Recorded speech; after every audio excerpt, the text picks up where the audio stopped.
Hello, everyone. Welcome back. Happy to have you here. Our next presentation is Basics of Internal Control and Best Practices. Our instructor is Mike Battle. Mike has been with the Louisiana Legislative Auditor's Office for more than 25 years. During the first part of his career, he conducted performance audits of state agencies. Mike now serves as a manager in advisory services, where he works to provide fiscal and programmatic advice to locally elected officials and their staffs. Mike has a master's in public administration from LSU and is a certified internal auditor, certified government auditing professional, and is certified in risk management assurance. Please welcome Mr. Mike Battle.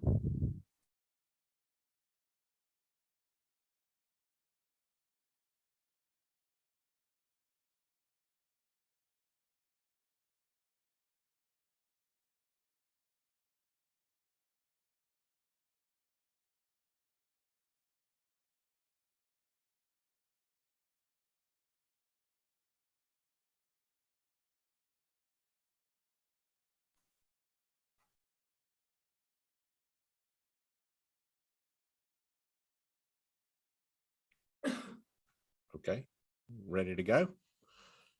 Good afternoon, everybody. I'm glad to be back doing CLGE. We weren't doing it for a while, and it's great to be back talking with all my local government folks and state government folks that may be with us. You heard Lizzie say that I've been with the office over 25 years, and that's hard to believe, but it's true. So 25 plus years. And I've found it very rewarding over those years to work with state government and local government to go out there and pinpoint, work with y'all to pinpoint deficiencies and work with you on resolution and how to improve government out there. It's been very rewarding. I think this training that you probably already received today, the training we're going to talk about right now, the basics of internal control and best practices, and what you'll receive tomorrow.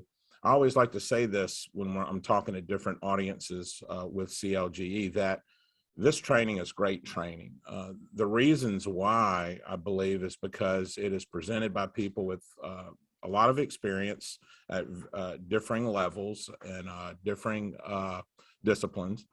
And it's very practical, and you can use this training, I think, immediately. You can go back to your office and start using it. I don't like training that I go to and the training, I have to figure out, what they're really trying to tell me to do to employ it. This is practical stuff, and you can employ it, and you can do it pretty quickly.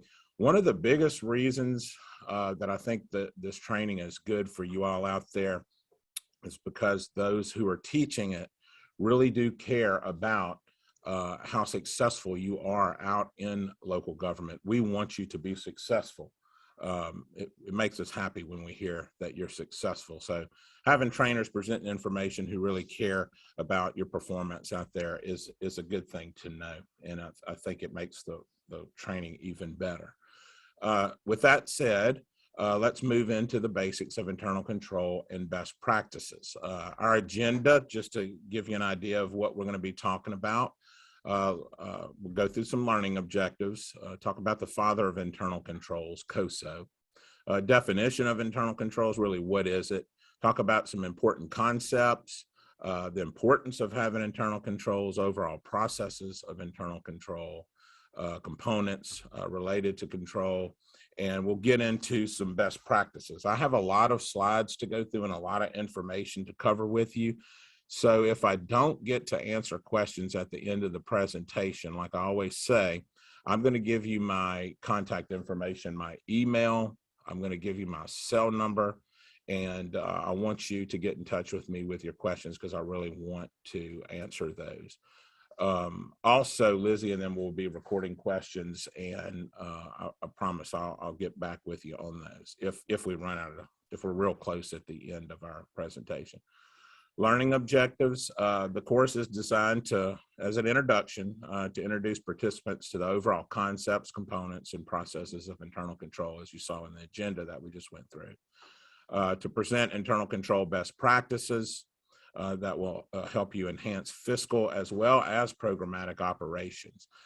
Most importantly, to go back and actually put into play what you're hearing here today. And like I said, with CLGE training, I think that all our training that's offered this day and tomorrow is that type of training. You can go back and put it into play immediately.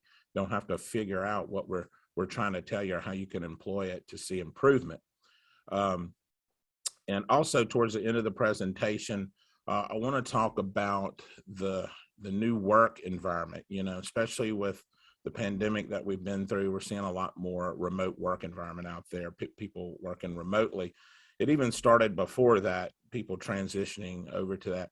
Also, while we're going through this presentation, I would like you to just think about how your work environment has changed and some of the principles of internal control we'll have to employ to our new adapting, evolving workforces as we go. So just be thinking of them. While the principles may be, standard, we always have to be adapting as our work environments change. The father of internal control, COSO, in response to some fraudulent financial reporting and proper payments that were going on by corporations in the 70s and 80s, Congress formed the Committee of Sponsoring Organizations of the Treadway Commission. And I guess you can see why they call him COSO, because he wants to always say Committee of Sponsoring Organizations of the Treadway Commission. But it was the commission that issued internal control, what they call the Integrated Framework, in 1992. And I like to say that really started, I guess, the industry of internal control, set forth the parameters for the definition of internal control and how to employ internal controls and that type of thing.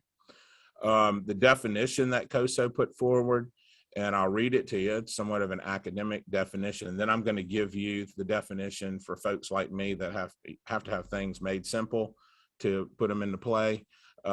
It's what COSO says: internal control is a process affected by those charged with governance, its management, and other personnel, designed to provide reasonable assurance regarding the achievement of objectives in the following categories: effectiveness and efficiency of operations, reliability of financial reporting, and compliance with applicable laws and regulations. I did a little research a while back, and I found a definition that I like, that I can understand, makes things simple for me, and I can put it into play. And it was from a director of internal audit at a university, actually. So now in plain English, internal controls just basically make sure things happen the way you want them to happen, and bad or unexpected things don't happen. And, internal controls is a component of the business world, be it public or private, but we use internal controls in our daily life every day. If I think about my daughter all the time, I want her to do well in school. I want her to get good grades. I want her to pass and move up and do great things. You just can't want that to happen and think it's going to happen. My objective is to have that happen for her. And then I have to build in controls after I assess risk. And we're going to talk about this a little bit more. I have to build in controls to make sure she gets there. And controls are policies, I guess you could say, set out for her to study, the time she's going to study, when she has to study. I review what she's doing to make sure that she's moving in the right direction and fulfilling our objective. But, so we use them in our everyday life. And sometimes I know when people hear internal controls, they say, oh gosh, that's an auditing thing. That's a business thing. It's not really. I mean, it is, but we use it every day. So I'm trying to make it very simple and bring out the simplicity of it all. Make sure things happen the way you want them to happen, and bad or unexpected things don't happen. Some concepts involved with internal controls. We have to remember that the board exercises oversight for the development and the performance of internal control, and it's management's responsibility for designing and implementing the controls, which are there to prevent and detect fraud and to achieve objectives. And on this slide, you can see at the bottom there, cooperation, coordination, and respect. I've highlighted those in red and bolded those words because I'm going to tell you Without that cooperation, coordination, and respect within the organization, between the board and management, amongst all that are in the organization, that are involved with carrying out the elements and the components and the strategies of internal control, it will not work.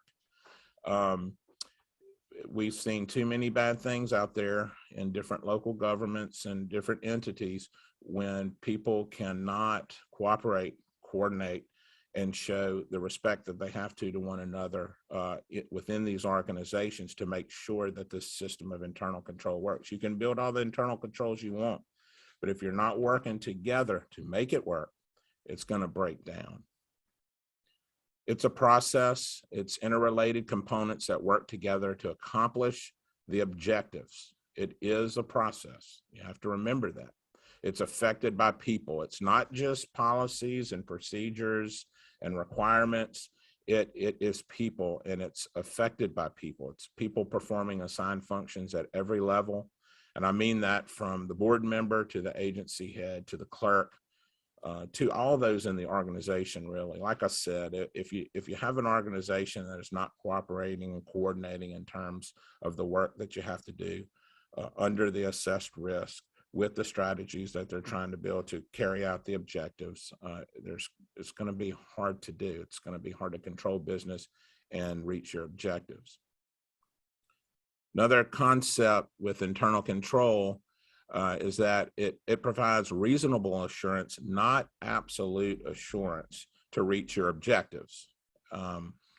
No matter how well designed and operated, it can't protect you from everything. And if it protected you from everything, all fraud, all abuse, then it would be very, very expensive to employ those strategies. But what we have to remember, if we, develop our objectives, we assess the risk that will get in the way of carrying out our objectives, and we develop strategies to carry out our objectives, make sure that we reach our objectives, our intended goals, it's going to help us get there. These strategies, these internal controls are going to help us get to where we want to be. They're showing me now that there's a verification code number 12. It's verification code number 12, and it is 5588. That's 5588. Okay. So this slide is basically a summary of some of the things I've already said, that internal control is geared to the achievement of objectives. We want to make sure that good things happen and bad things don't happen that get in the way of us carrying out our objectives. And as you can see here, I've used some common issues that I've found out there as some examples. So, an objective is, like we were talking about, a thing you want or need to happen. And an example here, providing utility services to paying customers. A risk, you have to assess your risk. What could occur to keep these objectives from happening? What bad things could happen? We want good things to happen. So what could get in the way of us carrying out our objectives? Example, customers don't pay, but they're receiving water services, okay? And controls, the actions to make sure the objectives happen, those strategies that we employ, that we build and employ. Example, we review past due accounts and we apply a cutoff policy. And I have to take a moment here to say that these examples are very timely, because we are seeing across the state of Louisiana problems with water systems.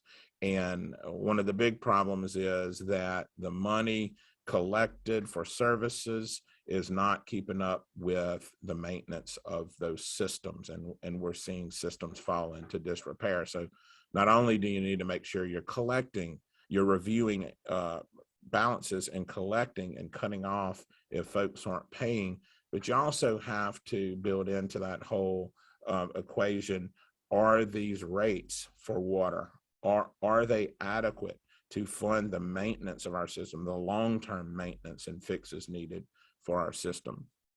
Our objective is giving good quality water to those customers in our areas, and the risk is, customers are not paying and we're having problems, and we got to build in controls to make sure we're providing good water, because you can get in a lot of bad situations with that.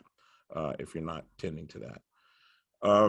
Why are they important? I think you already know, but just to point out some things, they help safeguard against fraud and the misuse of assets, help protect our assets, serve as a management tool to achieve objectives efficiently and effectively. That's more of an operational internal control. They ensure accuracy and reliability of financial reporting and other information used for decision making. That right there, very important. If you do not have information that is accurate and complete, you're not going to be able to make good, sound, programmatic, and funding decisions. You have to have it. And we'll talk about that a little bit more, how we can get there. Insurance ensures compliance with laws and regulations, and we all want to be in compliance with laws and regulations. So having controls that help you get there, that's a good thing.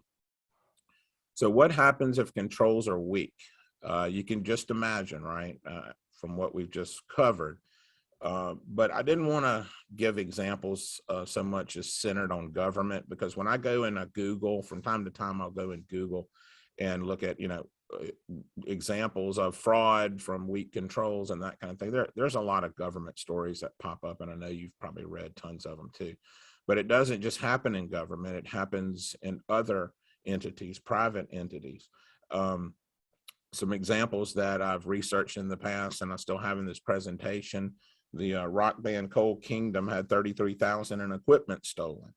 Well, their objective is to provide music and make money providing music, right? And the risk is they're not going to have equipment to provide that music, and the controls built in, well, you need to lock up your equipment, and they didn't do that. They put it into a trailer and moved in a secure location, but there was no lock on it. They thought it was a secure location. It wasn't. It wasn't locked up. Same thing with this doctor in New Jersey. They had patient files that were stolen. They were not locked up properly. They were actually kept outside in somewhat of an outside trailer, like almost like an 18-wheeler trailer type setup, but it wasn't locked up. And that's a lot of files stolen, and that is not good. Also, employee steals $500,000 from doctor's office. In red here, you can see, according to police, doctors were aware of financial issues, but thought they were related to the pandemic. And the reason I put that there, I want to point out that, I know we have hurricanes. I know we have this pandemic. I know we have issues like that, that events that occur that may be a seemingly rational explanation for irregularities. But don't just rely on the explanation that just because a hurricane came 3 months ago, 4 months ago, just because we're on the back end of a major event, a pandemic, etc., that's the reason there's an irregularity. Always look at what's going on. Ask those questions. There are no dumb questions when you're dealing with protecting the assets of the public. Ask those questions and make sure it's related to, let's say, the pandemic, and it's not related to an employee who stole $500,000, which in this case it was. Again, talking more about controls being weak, I have here on the first bullet, Crazy Eddie's electronics business defrauds government investors of millions. What they were doing was inflating inventory assets to increase reported profits, and inflated the inventory, decreased cost of goods sold, they increased reported profits.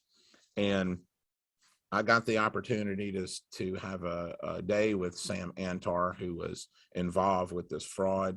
He is now teaching some classes across the nation. And it was a while back, but we did an 8-hour training with him and learned a lot from someone who was committing fraud, teaching others how to prevent against fraud, abuse, and waste, and that kind of thing. And I asked him at one point in the training day, when he had some time, I was talking to him and I said, what was the one thing that could have turned over all of this, that could have caught you guys and stopped this fraud? And he said, well, the auditors had come in and we had them looking at inventory, and we had boxes set up with real inventory in the boxes up to the ceiling, but behind those there was nothing. There were no boxes, there was no inventory, there was no equipment.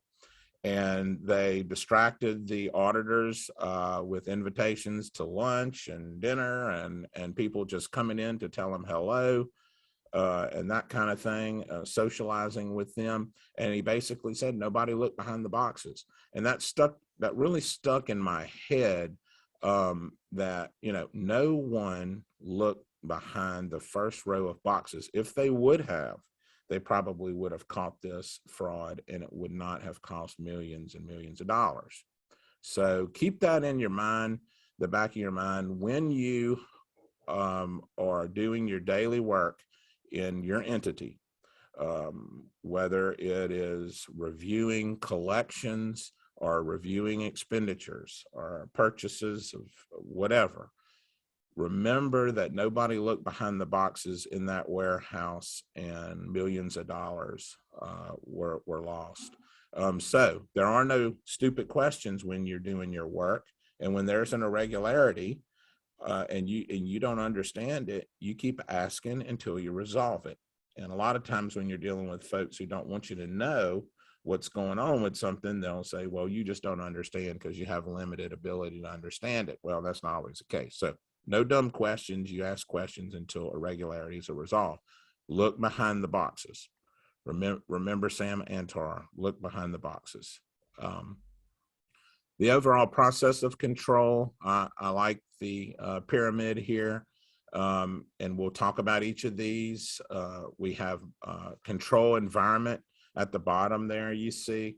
Risk assessment, we talked a little bit about. Control activities, oops, sorry about that. Risk assessment, control activities, monitoring. Then we have information and communication that flows all around that triangle, okay? So the control environment, what is that? It's the tone at the top, some say. It filters down to all in the organization. It filters up to all in the organization. It's the foundation on which internal controls is built. It's the bedrock of internal controls, influencing all the other components of internal control: the risk assessment, the control activities, communication system, and monitoring activities. And actually the Association of Certified Fraud Examiners, in a report that they do, said that poor tone at the top was one of the top 5 control weaknesses contributing to fraud in a study of over 2,500 fraud cases. It's a very important element of internal control. If you don't have this element, the control environment, if the tone at the top is not a healthy one, I don't know if I don't think your internal control system is going to work. So you have to make sure that you have this. And how do we make sure we have this? Well, we can communicate and enforce integrity and ethical values through codes of conduct. The board and management can do this. Display effective attitudes and actions when objectives are being jeopardized. That's addressing policy violations immediately and consistently. I can tell you there's a lot of harm that comes to an organization when those who are tearing down internal controls or violating policies and procedures and regulations are not dealt with in a timely manner and not dealt with consistently. Okay, it really hampers what everybody else is doing. It's a motivation killer, and we don't need that. Tone at the top can affect motivation, and motivation, never think that's a soft element. That is a hard element of productive business. You got to have motivated people, and that's how you can get there. One of the ways.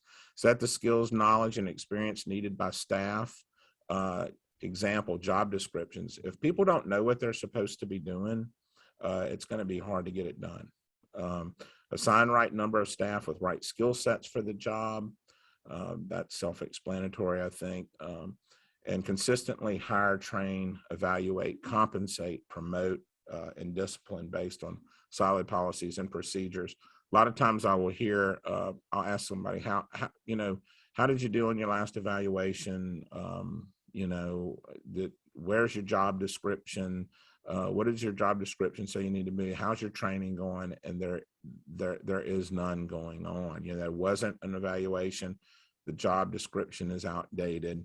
the training might not be there, the communication might not be there. It has to be there. When everybody in an organization, you'll see these slides pop up throughout the presentation, but it's just a reminder, when everybody in the organization, when they all know and they actually see, and that's important, that the board and management take internal control seriously, change will take place. When they see that their leaders in the organization are serious about this, creating a productive, healthy tone at the top, a very healthy foundation for internal controls, they're going to change. People's behavior and people's work ethic, it changes and moves in the right direction. So we need to, and they'll take it seriously. They'll know you're taking business seriously, and they'll take it more seriously. So another component of internal control is the risk assessment, where we ask ourselves, with this objective we're trying to reach and accomplish, what could go wrong? We identify and analyze risk associated with the achievement of our objectives, and we base that on the impact on achievement of objectives and the likelihood of occurrence. In other words, when we're talking about risk, we have to ask ourselves, how likely is this to occur? And what is the impact going to be if this particular situation happens? And that's how you develop your controls, based on the impact and likelihood. If there's no impact, little likelihood, you might not need a control. But if that impact is shutting down your business operations, let's say collections for the water system, and it could happen, the likelihood is high, then you need to build some controls in there. They're telling me there's another verification code. It's number 13, and it's 5446. That's verification code number 13, 5446. Okay. Still within components, like we talked about, control activities, are the strategies and activities that management designs to ensure that risks are addressed and objectives are achieved. They can be preventative, meant to avoid problems, or detective, where they discover problems and they correct them. I think that formal written policies and procedures are great examples to me of preventative internal controls of control activities. I need to repeat the code. Okay, they tell me I need to repeat the code. Verification code number 13, 5446. Good, okay. Like I was saying, formal written policies and procedures, what I refer to as the blueprint for good business, they're preventative controls to me. That they're there to guide folks in terms of their business and get them moving in the right direction, carrying out things the way that you need to. And again, the ACFE fraud examiner's report says that the lack of controls was primary weakness contributing to fraud in 32% of the cases studied. So that raises an eyebrow, and I put those bullets in there just to highlight the severity of the need for control activities to get you to move towards carrying out what you have to get to the end of that objective, the intended goal of that objective. Segregation of duties, I gave it its own slide because we see this a lot in audit reports, that there are problems with segregation of duties. That's when you're segregating incompatible functions. You separate approving, authorizing, recording, reconciling, and custody of assets. You're breaking up functions so that not one person can commit an abuse or fraud and conceal it. Now, it's not just what we're worried about, abuse and fraud. There could be errors. And if one person has complete control of a function, then it's more likely that, let's just say, an error could occur without detection, right? But if you break it up and have different eyes on it, you're more likely to catch those problems. So however you can break things up, I think you should, and we'll talk more about the strategies to do that. And even if you have a small shop and you're having trouble breaking things up, you know, you can employ some mitigating controls, what they call, and that is maybe having somebody to come in and review what's going on with a particular function to make sure they would, you know, catch anything that's going on, cross reviewing and that type of thing. Even having a board member come into, like, let's just say a town and review some of the work. So just you're putting different eyes on it, and that's the point there. Okay. All right, let's see. More control activities. The areas here are control over transaction, for example, approval, authorization, review, verification, and periodic reconciliation. Physical controls, that's equipment and inventories, cash are locked up and restricted. That's important. I've been in places before where I've seen folks put money on the counter and leave it there, or have a safe where they're going in and out of, and they're not closing it and locking it because they think it's too much to keep doing the code and everything. But you gotta keep things protected. Reconciliation of financial documents and records, like your sub ledger to the general ledger to the bank statements. Reconciliation is important. And as we look at the next bullet, remember to look behind the boxes. And the ACFE, the fraud examiners, report again that lack of management review is a major control weakness contributing to fraud. We have to review, we have to reconcile, we have to keep our eyes on what's going on. If things go untended, and if no one looks behind the boxes, there's going to be error, there's going to be abuse, there's going to be fraud that's going to present problems. Other components, another component of internal control is information and communication. Information, good information, accurate information, complete information has to be free flowing in the organization. It has to support the function of all components of internal control, this flow of information and communication. Information must be identified, captured, and communicated so that people can carry out their responsibilities. It can be operational, financial, compliance related, but it makes it possible for those within the organization to do what they have to do. And you can, information as a component of internal control is information that you're presenting outside the organization, information that's coming in from stakeholders, and that type of thing. You have to have information available to carry out your objectives. You have to have information that is accessible.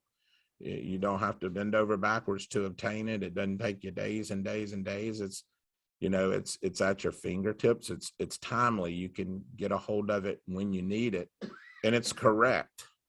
That's very important. I mean, and I know that may sound just very simplistic. Information has to be accurate and complete, because if you don't have information that's accurate, complete, and current, up-to-date data, then you're not going to be able to use that to base your funding decisions on and your programmatic decisions on. In the political environment, I think it's even more necessary than in private business, because, you know, you have a lot of pressure on you to make decisions with the money that you have, or maybe that you will have, or that's coming to you. And you need information. You need good data. It has to be sufficient and valid. Sufficient meaning that there's enough information there to make a decision, and valid that actually represents the activities that actually occurred. So information's there to allow folks to be able to carry out objectives that they've identified that are necessary for the successful operation of the entity. Just some examples of forms of communication. Got to have a job. Got to have your job responsibilities out there, your job specs. You have to be fully aware of your job responsibilities. So if you have your job specs and you're not communicating them to people, that's not good. So it has to be communicated. They got to know what they're expected to do before they can go out and do their job well. Internal financial reports available to the board, management, and applicable staff, very important. And discussing financial reports at board meetings. I mean, really discussing them is important. having a strategic plan with missions, goals, objectives of the entity. Policies and procedures, like I said, and we'll talk a little bit more about those in a second. Those are important. The job specs, performance evaluations, evaluating folks on how they're doing and where they need improvement and that type of thing. It has to be done. Discussions of overall performance at board meetings, not just financial, but talking about performance of programs and should we keep programs continuing and that type of thing.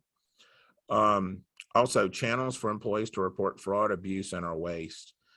We have to have those out there, and you have to communicate those to folks. Even put them in your policies and procedures, and post hotlines and those type of things where people can go to report fraud, abuse, or waste.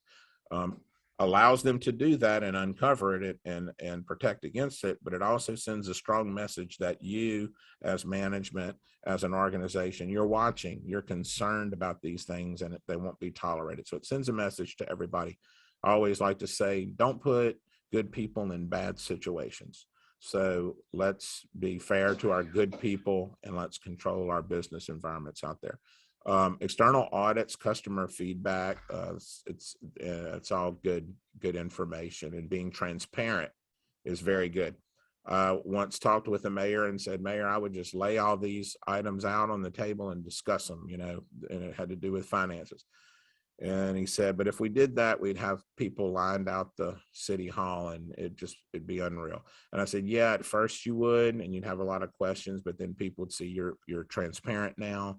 And those meetings would calm down because the trust would grow. With strong internal controls, there's trust from the public, which helps you complete your objectives more easily.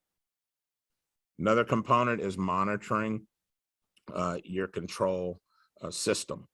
You can self-assess that, it's nothing, it's not rocket science, I don't think. It's where you sit down and ask yourselves as an organization, what is working, what is not, when we didn't meet our objectives, why didn't we? What controls were good for us, which ones were not. So, and doing this type of self-assessment and monitoring has to be done on a continuous basis. You can't just develop internal controls and think they'll work from now until the end of time, because we have things like COVID and other natural disasters and emergencies and problems where we're gonna have to evolve with the way we employ our internal controls. But also remember, when you're monitoring, the deficiencies have to be discussed and resolved. And that's overall with anything. When we're finding irregularities and deficiencies, we have to get to the root of it. And when we do, we have to follow through until it's fixed. Okay. Now we're going to get into some, I guess, more practical best practices or internal controls that I think will help you out there. And I have a shot of our website, Louisiana Legislative Auditor website. We have some best practices out there. We're still trying to beef it up all the time too. We're trying to improve as well. But if you haven't visited our website here recently, not just for the best practices and internal controls, but for the FAQs and all the legal documents out there, that guidance that our legal folks have put out there, you really need to go and peruse that website. There's some great information out there. Even slides from CLGEs that we have done are placed out there. I think that you could probably go through and it may help you. So I suggest that you do go to our website and spend some time there from time to time, because we do update it. Again, on the policies and procedures, I think, sometimes we may think that policies and procedures are, that's just the auditor saying you need policies and procedures, or it's, that's a bean counting function. We don't need those. It takes up too much time. We're doing okay. We've done the same thing for years. We don't need policy procedures.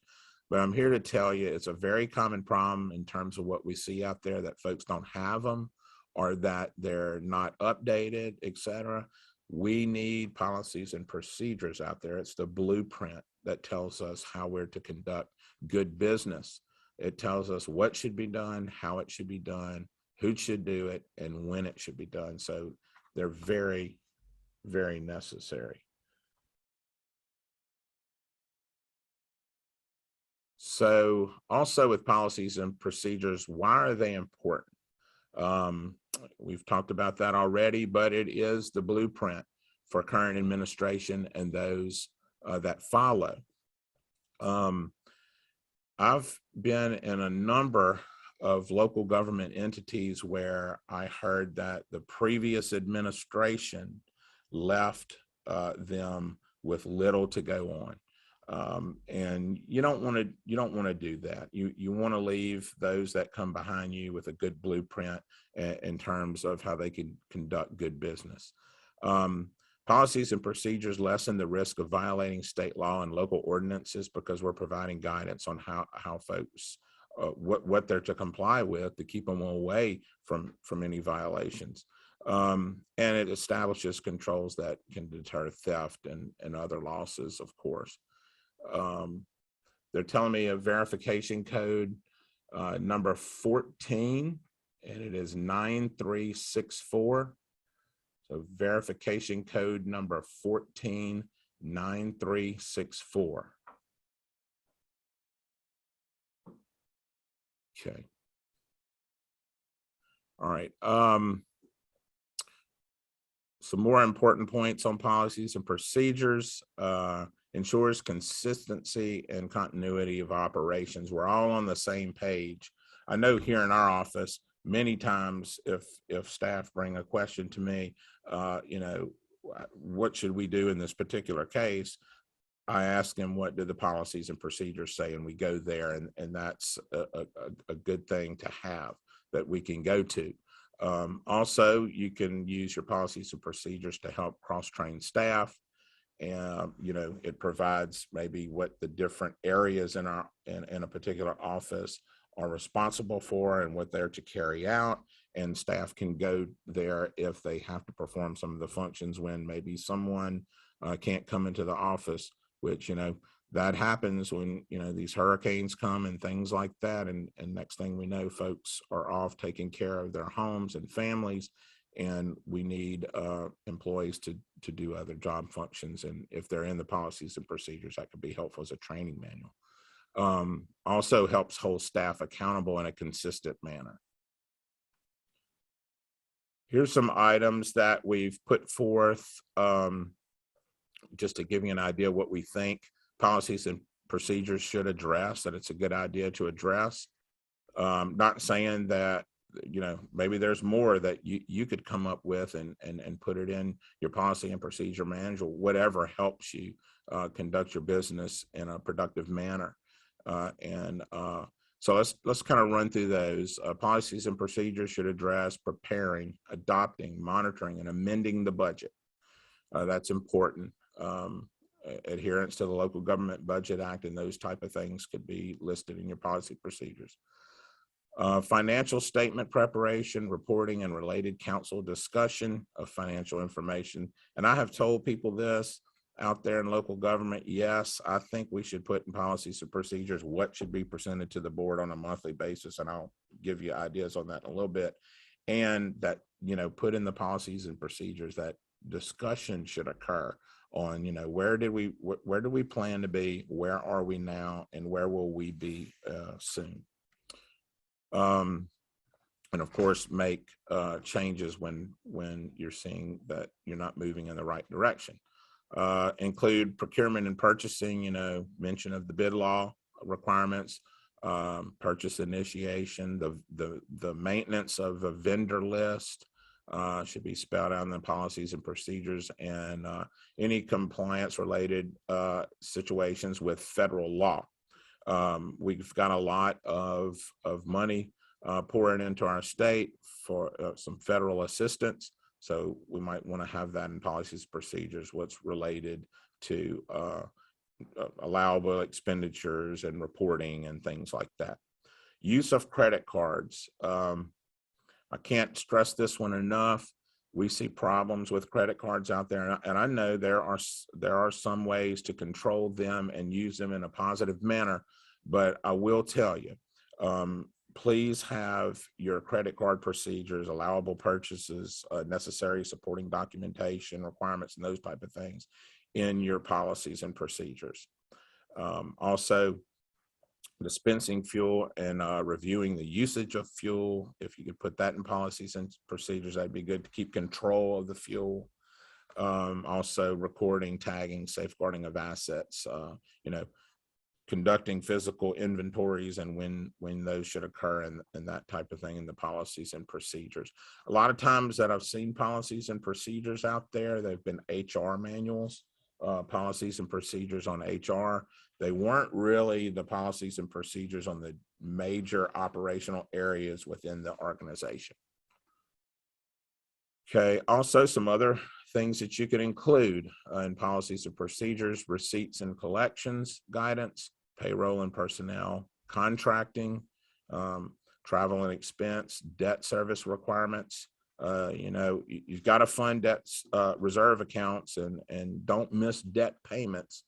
You have to have those kind of reminders in there, and maybe even calendars or things like that that can help people make the required payments and put aside the appropriate monies.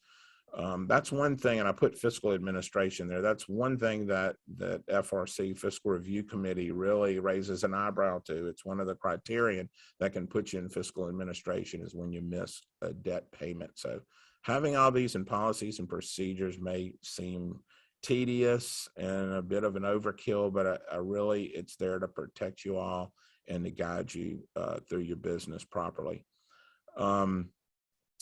IT, disaster recovery and business continuity, and we'll talk about that a little bit more. Ethics, ethical prohibition, how you're going to respond to violations, and how you're going to monitor ethical violations and those kind of things. The legislature passed, as you can see on this slide, passed a law that affects revised statutes 42, 341 through 345 dealing with sexual harassment prevention. And it does a myriad of things, but overall requires education, training, the maintenance of certain records, and reporting related to sexual harassment. So having those in policies and procedures to guide you, you may just want to generally refer to the requirements of the law and make sure that your employees have access to the law if they needed to go read up on it. But I think some inclusion in the policy procedures on those major legal areas is good. So policies and procedures also should provide guidance to staff regarding the reporting of fraud and abuse. And you can see here that RS 24-523 says that an agency head who has actual knowledge of or reasonable cause to believe that there has been misappropriation of public funds shall immediately notify LLA and the DA. So you need to make sure that that is happening. Also providing guidance in policies and procedures to make sure that that does happen. And also require that our legislative auditor's hotline notice to be posted on the premises and on your website, and providing access to the fraud hotline as well and other fraud hotlines if they're out there. And putting in policies and procedures how this all works. You're basically making a platform available for your employees to report any wrongdoing, and that's good. You'll catch more that way, and it sends a strong message that you're taking things very serious, and others will take it seriously as well. Okay. In the area of ethics, you have to emphasize the importance of the code of ethics. Communicate that to your staff. It's very important that they know what they can do and they can't do. Also require board members, officials, and staff to sign annual certification letters attesting to compliance with the code of ethics and other internal policies that are promoting ethics in the organization. that sends a strong message, that creates a strong tone at the top. That's a strong internal control system. And people within the organization will notice that, and I think it will change behavior, especially when you're signing something like we do annually that says we're going to adhere to certain requirements and laws and those type of things. It really makes you think. Yearly when I sit down to do that, I think about, okay, I'm working for the public, and these are the things I can do and can't do. And it's a good reminder, it's a good control, and it helps me carry out the objectives that I have to carry out on a daily basis. And make sure everybody's getting their yearly ethics training per state law. In the area of financial management, I believe it's a good idea for the board and management to make sure that a budget is developed and adopted annually. A budget to me is an internal control. It's a big internal control. It's setting forth what you're going to do with the people's money. It has to be balanced, and it has to require those stipulations as presented in the law.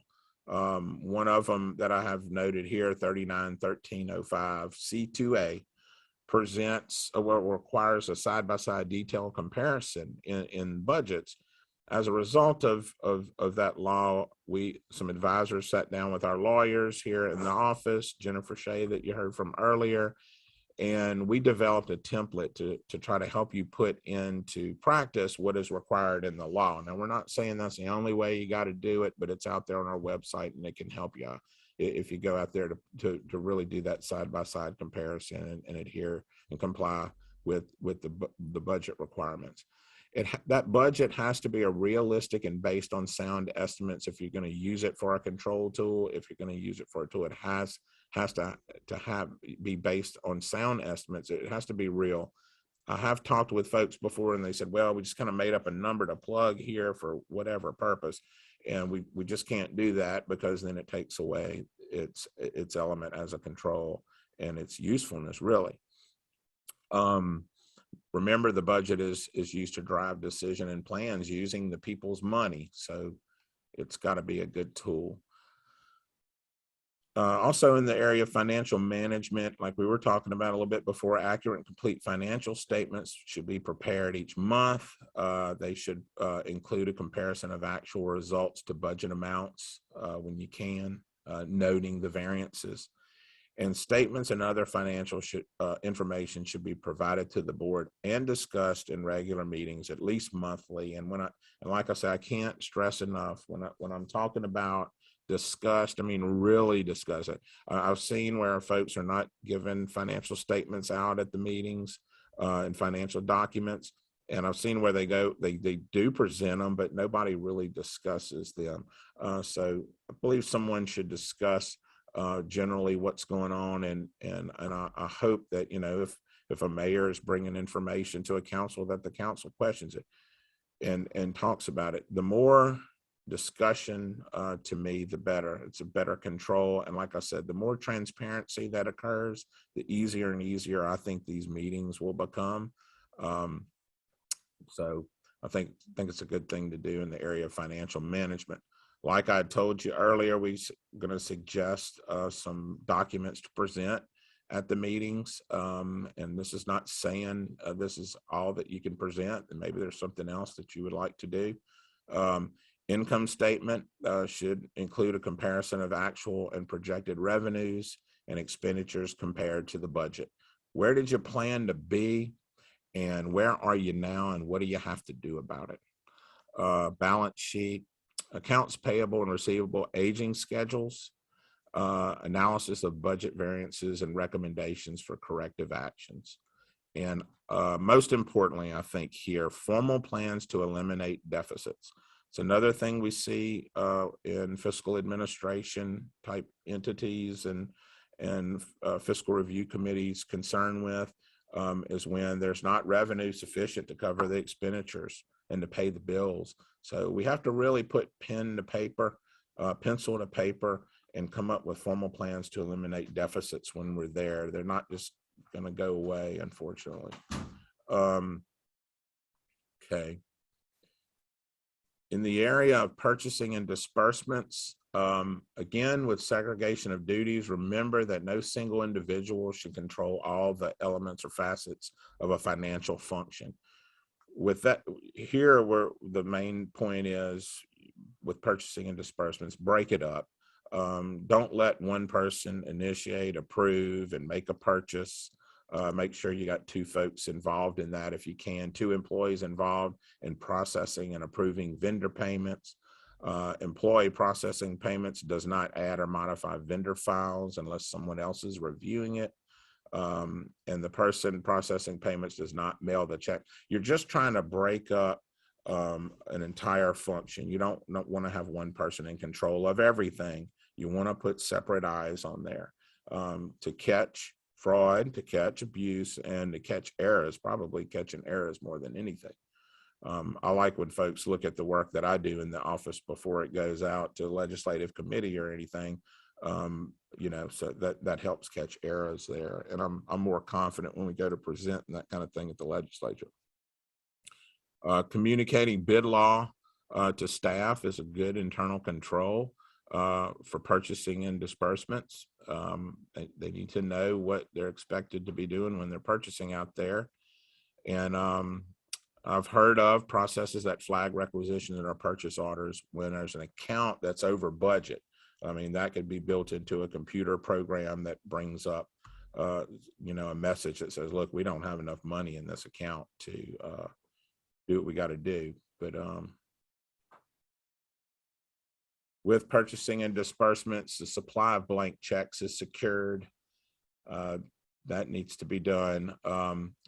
We have here, get rid of the check signing machine, but if you're going to have one, heavily restrict and log it and monitor the use. Okay, now they're telling me there's a verification code again. So it's verification code 15 and it's 5677. So it's code 155677. Let's see how we're doing on time here. I think we're okay. All right, so let's get back to the check signing machine. Yeah, if you're using those, make sure that you're watching what's going on with those. Don't just let you've got to restrict the use. You've got to monitor that heavily. Develop and approve vendors list and review it and update it periodically. Make sure you know who you're doing business with and that there's no vendor out there who looks really strange on that list. And if there is, remember, look behind the boxes kind of thing. There are no stupid questions. Ask what it is. Why is this vendor there? What you know, you've got to get to the root of the problem. If something looks irregular, if something doesn't look right. The last bullet here, you know, I just wanted to point out with all the money that's coming into the state, in different forms of aid for different disasters and occurrences. We really need to make sure we're being careful with what is permitted in terms of expenditures, and that we're controlling this money in a fiscally responsible manner. So we don't want anybody to get in trouble with a lot of money coming into the coffers. So be very careful. And employ some controls over that spending. Under purchasing and disbursements as well, good controls are performing documented review of purchase orders, receiving reports, vendor invoices, the quality of the product or the service received, and that's very important. Don't just pay for something and never consider what you got for what you paid for, you know. If it's possible to do all of this before payment, do it, please. If not, then review to catch irregular items and resolve any problems. So you're reviewing. You're not just you know, spending money and letting products and services come. I'm getting a message here on the screen. Sorry, we're having a little technical issue. Hold on for 1 second. All right, okay. All right. So review, make sure you know what's going on with the purchasing and disbursements in your organization. And this bullet, make it clear to all that there will be regular unannounced review of purchases related to documentation, fraud, abuse, and waste will be dealt with very seriously. And what I'm saying there is, I know that maybe on a daily or monthly basis, we review purchasing documents. That's part of our standard processes. But also, I think it's a pretty good idea from time to time for someone in the organization to come around and say, look, I know you guys over here are processing payments for the warehouse or for the DPW section of our organization. We'd just like to get all the payments that were made in this 3-month period with supporting documentation and just look at it. And you're letting folks know that from time to time, people are going to come around and ask to look at records just to see that everything's on the up and up, not to put good people in bad situations, to review, to catch errors, and to hopefully prevent any problems occurring that may be more nefarious, like abuse or fraud. With speeding tickets or traffic tickets, when we get to that, there's a law out there that kind of grabs the spirit of what I'm saying here, and I'll share it with you because it allows the clerk in a municipality to review documents related to traffic violations, which is on a periodic basis, which is a good control. I have a bullet here. See slides on our website for course 205, expenditures best practices. That's one that Eric Sloan used to do, and he's retired now, but those slides are out there, and I think it gives some great examples of controls for expenditures out there and best practices. It goes more in depth and detail. With contracting for services, I will say that is an important area that sometimes gets overlooked in terms of controlling that area. So I think with contracting for services, where we can, cost benefit analysis, we need to do that to show that contracting is needed. We need to make sure when we're entering the contracts that we do need that service or that product. Need to use RFP or traditional bid threshold and processes to ensure that we're getting cost-effective services or products. In the contract, it should list specific services to be performed. Don't let it be a vague contract. And have your legal counsel involved with your contract. So you should review those contracts before they're signed and make sure the proper authorities are signing the contracts and those type of things. The big important thing here to me is to review and monitor to make sure that the services that you receive comply with the contract and the products you receive comply with the contract. This doesn't just happen in government, but it happens in the private sector. I asked a construction guy once, he had contracts all over his desk and plans and stuff. And I said, well, how do y'all keep up with everything that's going on to make sure that the deliverables and the contracts are being met? And he really wasn't monitoring it. Kind of surprised me. And after a conversation we had, he started monitoring. But monitor your contract deliverables and make sure that those you're contracting with are giving you what you deserve. Credit cards, can't stress enough, like I was saying earlier, you've got to be careful with credit cards. If you can get by without using them, don't use them. But there are some folks that control them and use them well in business. I understand. I've had some conversations with people, but really control those credit cards. Limit the number if you have to use them. Always in your policies and procedures, define allowed purchases. And don't let someone with a credit card circumvent your purchasing procedures that are already established. Always know how many cards you have and who has them at all times. And that may sound very elementary, but there was a place I went to and I asked a question, how many credit cards did you have? And it was 2 of them. And then the clerk told me, no, it might be 5. And when we got finished counting, it was in the teens. So it wasn't anything they were doing deliberately. The cards had just gotten out of control. They just lost track of the cards. So make sure you know how many you have and who has them and those type of things at all times. Last bullet here, itemized detailed receipt should be required to support, and business purpose, very important, business purpose should be documented for all the charges. Now, some people have said they believe that is just, overkill, but when you're spending the people's money, I think that putting business purpose there with your supporting documentation for credit cards is absolutely essential, because we have to ask ourselves, how is this expenditure benefiting the public? And if it's not, then we need to quit making those type of expenditures. And I think whenever you're requiring someone to put their business purpose on the supporting documentation for the credit card purchases, it makes us all step back and think, hey, do we really need to be spending this money if we can't really come up with a purpose? So I think it's a good control for everybody in the organization. Monthly statements with supporting documentation is reviewed and approved. But what I wanted to point out here is that someone that is not the card holder is reviewing credit cards. So you don't want, if I'm making credit card purchases, I don't need to be reviewing my credit cards. And the only reason I'm saying these things and bringing them out to you, because we have seen these things happen before. Okay. And you just don't want to do that. Put separate eyes on it and have someone else review it to catch irregular purchases and those type of things, and follow up on them to make sure they don't happen anymore. You can resolve them.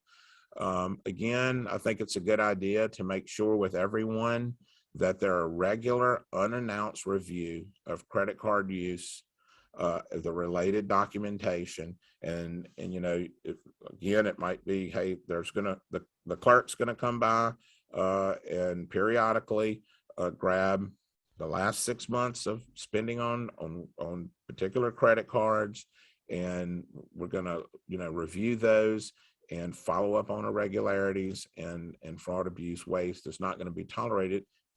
Also, errors that are caught in all of this processing are going to be identified, and then training is going to be made available to help our people so they don't make the same mistakes. And that's a good control. Okay. Payroll and attendance, big expenditure in government. A lot of times it's the biggest expenditure in government we see, but some good controls for payroll. Document or list all employees and their approved salary or rate of pay, and have that available at your fingertips if you need it. Make sure someone independent of payroll and HR review employee listing periodically for all the accuracy of changes. When the changes are made to this listing and to pay rates and those type of things, were they authorized? Do they make sense? Is there anything you see that looks like an error or just shouldn't be? Also, like we're saying, a review to make sure that the salaries are being paid out at the authorized rates. That's something that needs to be done as well. You don't want to be paying people at a rate higher than what they should be getting. I've heard of actually folks having to pay that money back and getting into those situations. Not good. So control that. And also, physical observation of employees should periodically be conducted. Maybe that's in your bigger organizations.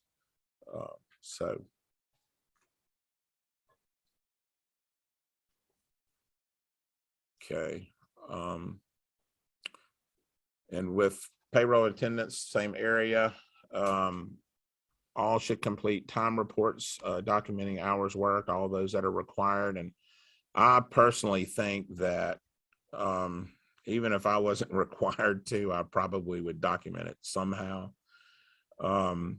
Require that a supervisor review and approve time reports and leave requests, and make sure you're documenting accurately and completely your leave that's accruing, taken, and available leave that is there. Okay. With accounts receivable, reconcile detailed AR listing with the general ledger on a monthly basis. That's a good control. Reconcile detailed listing of meter deposits with the general ledger and related cash in the bank. Now, that's not really AR, but I just wanted to point out to make sure you're not spending meter deposit monies. So keep control of those. Billing adjustments should be approved by an independent position of the billing process, and then that reason for the adjustment on billing, any billing adjustment, especially with water and everything like that, should be documented. And you need some criteria that allows an adjustment to be made and prohibits certain other adjustments. You don't want to be showing preferential treatment and that type of thing for different folks out there in the local government.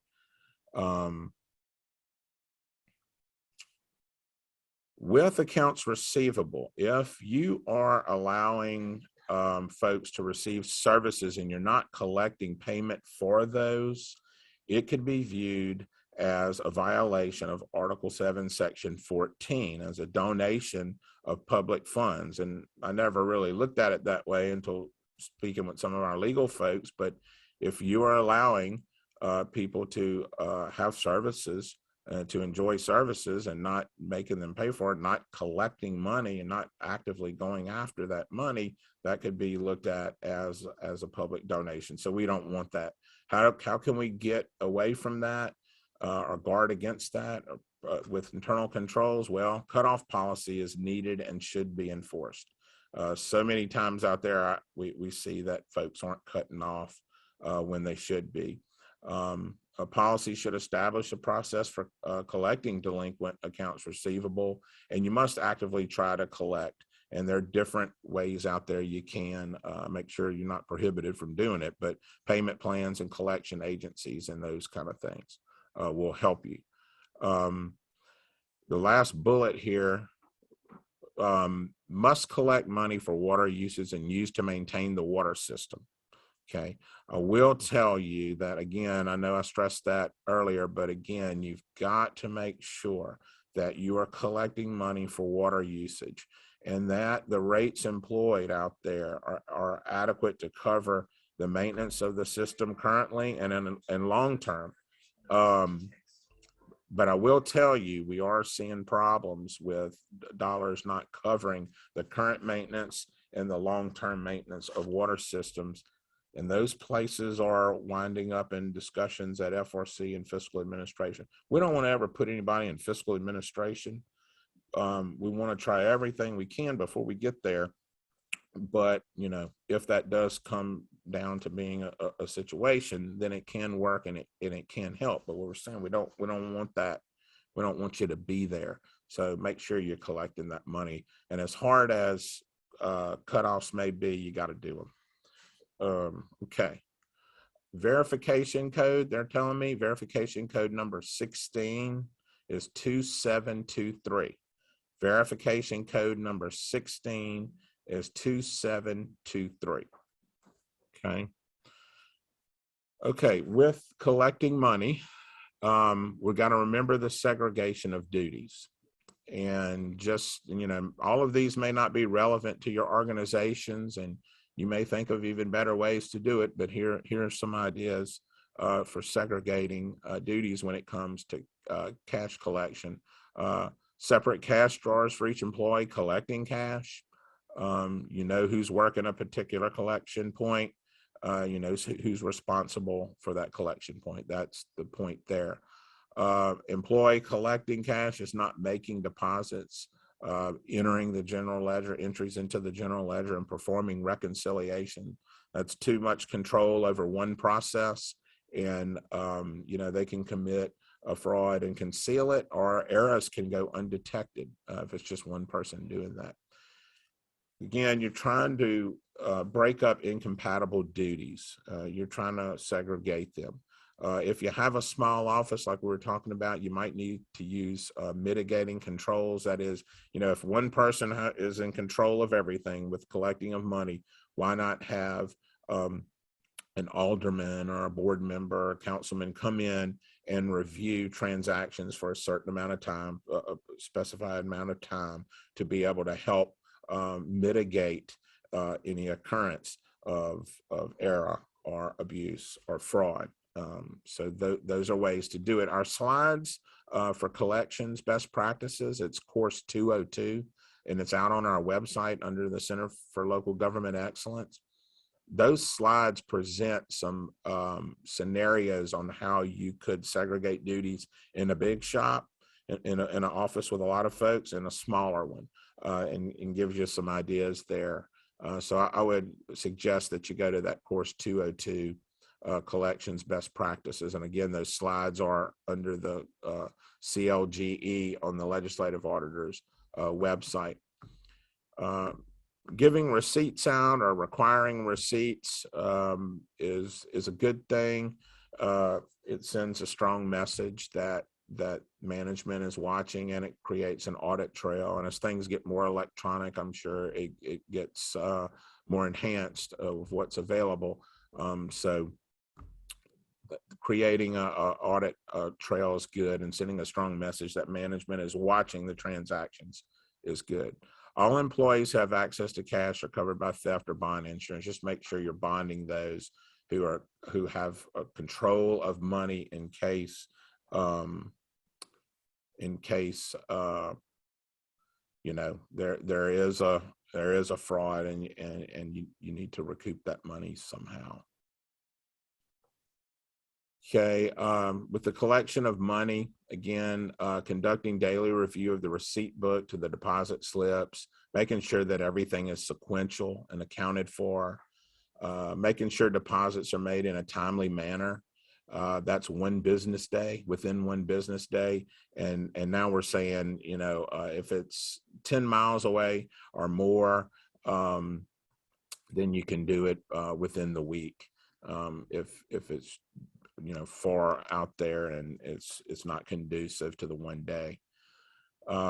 Also, a position independent of collections should conduct regular unannounced review of receipt books to deposit slips to accounting records to bank statements. Again, that's somebody coming in and just maybe grabbing 2 or 3 months, maybe 6 months, whatever you feel, just looking through everything and making sure accounting for your transactions is what it needs to be, that there's no irregularities there.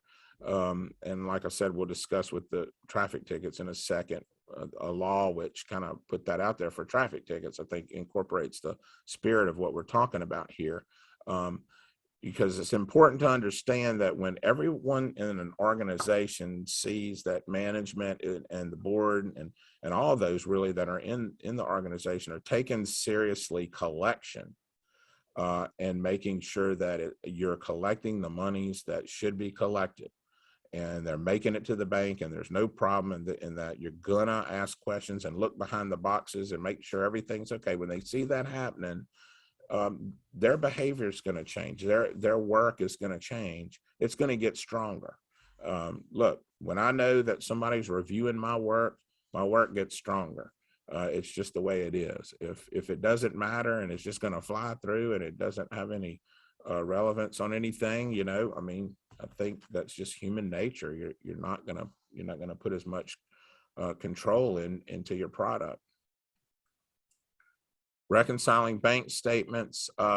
Reconciling bank statements with the book balances are necessary to help ensure, of course, I mean, these kind of some basic things, but just to point out to you, all receipts and disbursements are recorded. So you're having accurate monthly financial statements. Checks are clearing the bank in a reasonable time. Collections are being deposited, and inappropriate disbursements are not occurring. I think what we're saying here is just make sure that we're reviewing what's going on, because we don't want to miss our collections, and we don't want to miss disbursements that are irregular, and we're just letting them go through. So it's important there. There's a law out there, RS 10-4-406D2, allows an entity 30 days to examine bank statements and cancel checks for unauthorized signatures or alterations. And then after that 30 days, you can't assert a claim against the bank. So it's a good idea to reconcile bank statements in a very timely manner. Also, it's good to have bank reconciliations reviewed by a member of management who doesn't handle cash or post entries or issue checks, just putting their eyes on the reconciliations to make sure that there's nothing irregular there. And you can see there's kind of a theme of breaking up functions, of course, but reviewing at different levels. You have your day-to-day review, but then you might have a more holistic review where someone is taking documents and transactions and supporting documents and looking at them over a specified period of time could be helpful. Capital assets, develop a detailed listing of capital assets, cost, date of purchase, functions using the asset, the disposition of your capital assets, tag your capital assets, and conduct physical inventories and resolve any discrepancies. Remember, when things don't look right, follow up. There are no stupid questions. Look behind the boxes. And I think working with your auditors to get a good idea of what should be on your listing and how you should tag and physical inventories and that kind of thing, asking questions of your auditors out there would be good. And one thing I wanted to point out since we're here is that, from time to time in local government, I hear that, someone might not want to ask their auditor out there who's doing their annual audit a question, or ask them for help, or ask them for guidance, because maybe they just don't want to sound like they don't know what they're doing or something like that. Well, look, I suggest to you heavily, use your auditors for their advice. Go talk to them. Ask them if you don't know what a finding is, or ask them for guidance on particular functions, or call us and ask us. We're always there to help out. But don't be scared to ask, because there are no stupid questions, and you got to look behind the boxes and make sure you're figuring out what is right in good business and what is wrong, and working to prevent bad things from happening, keeping good things happening, carrying out your objectives, right? So traffic tickets, what I just wanted to point out with traffic tickets, for those who deal with traffic tickets, please safeguard blank traffic ticket books. Just don't leave those lying around for anybody to have. Account for and reconcile all issued books and return citations. And unless you have a very good reason, don't hand out new books until the old ones are in and accounted for. And just keeping traffic tickets in a sequential manner is a good thing, in an organized manner. We know which ones are out and hadn't been written. We know which ones are in or going through the process. We need to keep good control of that. Losing control of traffic tickets, losing control of revenues, and problems occur. Make sure violations are heard in a proper venue by proper officials and recorded in the minutes of the court. Yes, make sure that if a traffic ticket is reduced, that you enter that into the minutes of, like, for example, a mayor's court. I don't think this is happening a lot anymore, and I hope it's not, but prohibit officers from collecting money in the field, for sure. They should be going to a designated area to pay traffic tickets, or sending them in. I know there's electronic means now and all that. So also reconcile issued citations to the fines imposed, to the fines collected, to fine schedules, to actual deposits. Someone needs to be doing that from time to time to make sure that we are depositing what we're collecting, that we're collecting what we should be collecting. And actually, what I was referring to earlier in that traffic ticket law brings in the essence of someone reviewing the holistic functions, financial functions, is RS 32398.3. It requires an audit of a traffic ticket process by a municipal clerk. And this is something we found out years ago. We weren't really aware of it, and it kind of just popped up on our radar. I started reading through it, and you can go read that law, and it leaves it pretty open-ended, but you can tell that it's wanting someone independent of the process to go in and review what's going on. And we actually went to a city that was having trouble with all of this, and the clerk was delighted to be able to do this. And actually, the mayor and the police chief liked it too, because there was an objective person sitting in and reviewing what was happening with traffic tickets. So make sure that you're doing that, complying with that law. Okay, let's see. Disaster recovery business and continuity. Okay, that's very important for Louisiana with our hurricanes and our other emergencies that we have and natural disasters and things. disaster recovery, keeping business going. We need to develop a written disaster recovery and business plan so we can continue our operations with whatever happens to us, hurricanes or whatever, pandemic, whatever. Test the plan at least annually to make sure that it works. Remember, in these plans, you need access to an offsite facility to be able to provide your services in a timely manner. You have to timely restore operations in the event that something happens to you. So you got to start thinking about those things. Also, in these plans, you have to question, do we have the tools and connectivity to work from home or other locations? And I can tell you, during the pandemic, the COVID, thank goodness we had the tools to work at home and we were able to keep business going. Okay.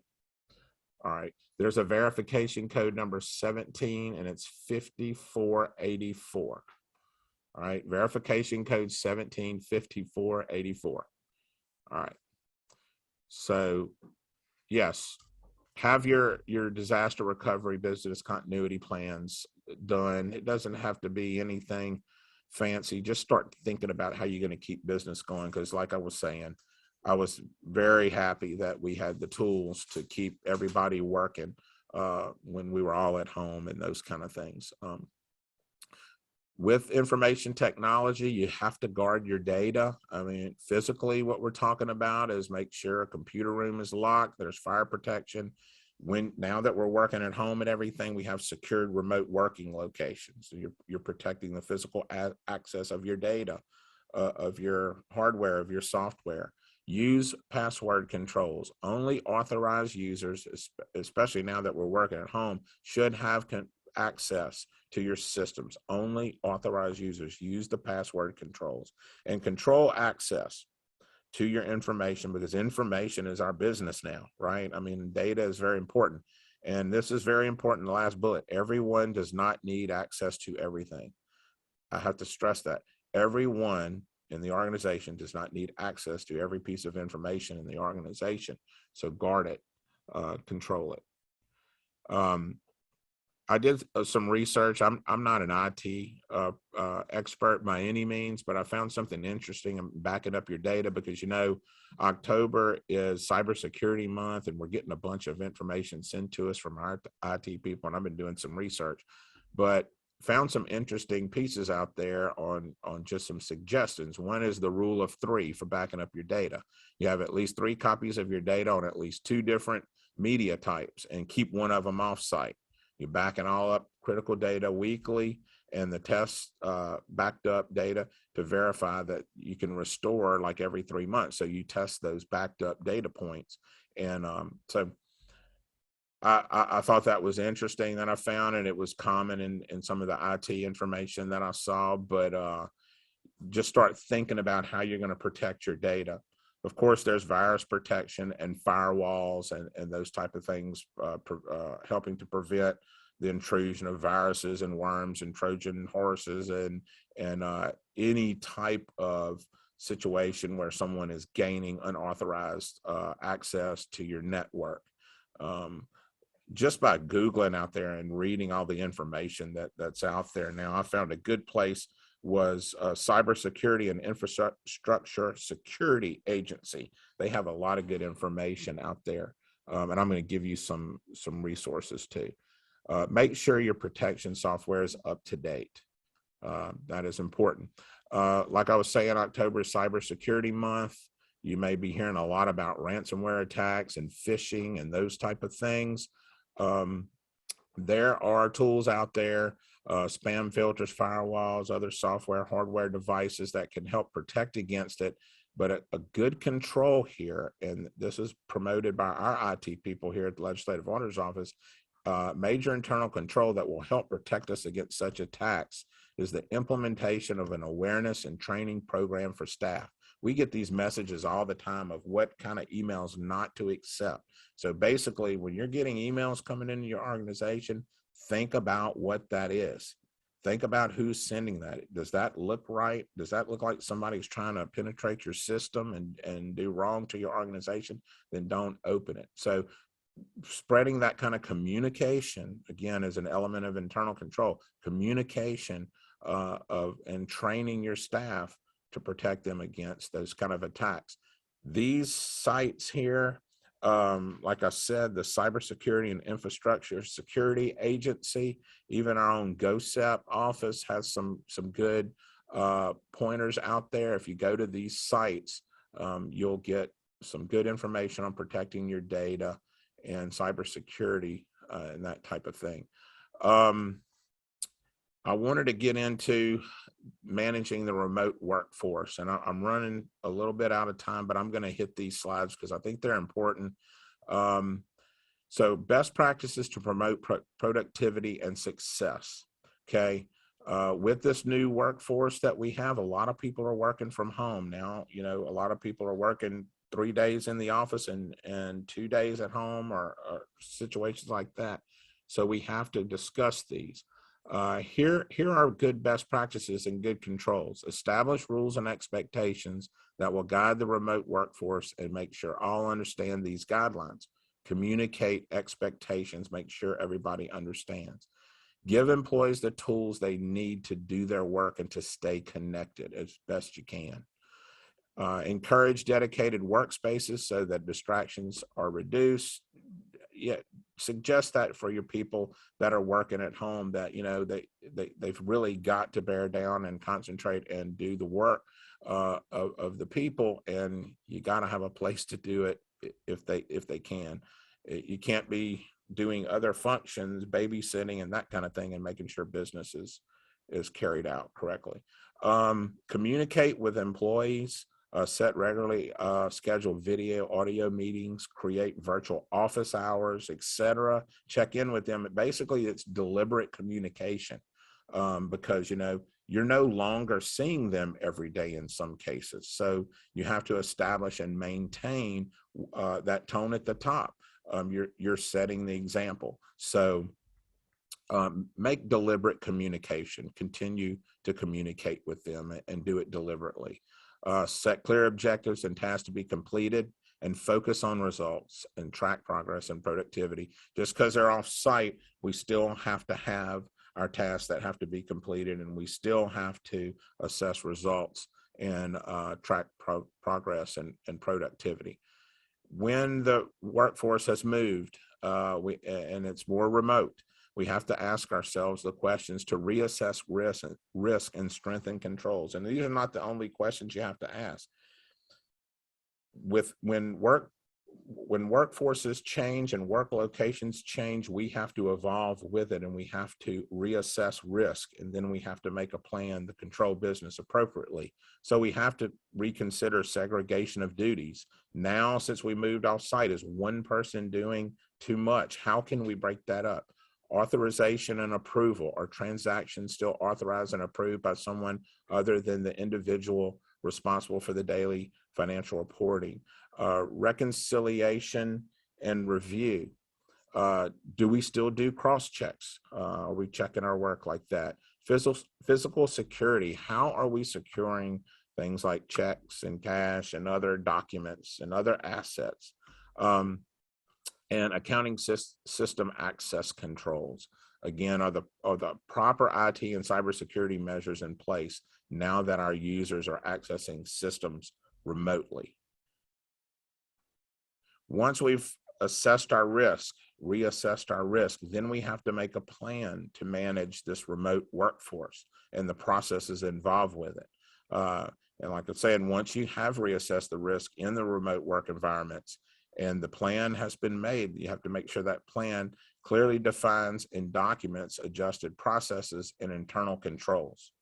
And you clearly identify changes to the roles of your employees, and you communicate any changes to your processes that are resulting from this new work environment. As our work environments in the world around us change, we should continue to evaluate risk, like we were just saying, and plan to control our daily operations as necessary. We just can't be stagnant. Internal control is continuously monitored and changed to fit work environments. Remember, just because we're working at home, we still have to employ internal controls to carry out our objectives successfully, because that's what internal control is all about. Resources and contacts here that I think would be good for you all to peruse these sites for internal control purposes and best practices is the Association of Certified Fraud Examiners. You heard me quote some of their findings from their report.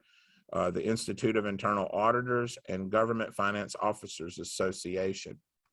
Also, you can see that we have, I've put here COSO, that remember the Committee of Sponsoring Organizations. They have a good website for internal controls and best practices, I think. And then, as promised, I have my office number here, and I have my cell number, and I have my email address. And I know we're at the limit here, and we do have some questions. So I would highly suggest that you email me or call me at my office or on my cell, and let's talk through the issues that you have. And I am gonna, if I don't have time here, I'm gonna look at some of these questions, and I'll respond to those who are asking the questions. I'm sorry, let me see this. Okay. And one of the questions that came up, do we have any work from home policy samples? And we may have some that we can share with you that we actually use in our office. And I think we have the folks who are asking these questions, their contact information. But if we don't, yes, we do. Okay, so we can get that information to you. But when you have a question like that, also please email me, and I'll get you something on that. But I think are we out of time, Lizzie? Okay, so we had about 1, 2, 3, 4 more questions that I promise I will answer. I will get you the answer. And like I said, anybody that needs to contact me on my cell or my office or that email address, please do so, and I'll get with you as soon as I can and get you the answers you need. And I hope you learned something that will be helpful.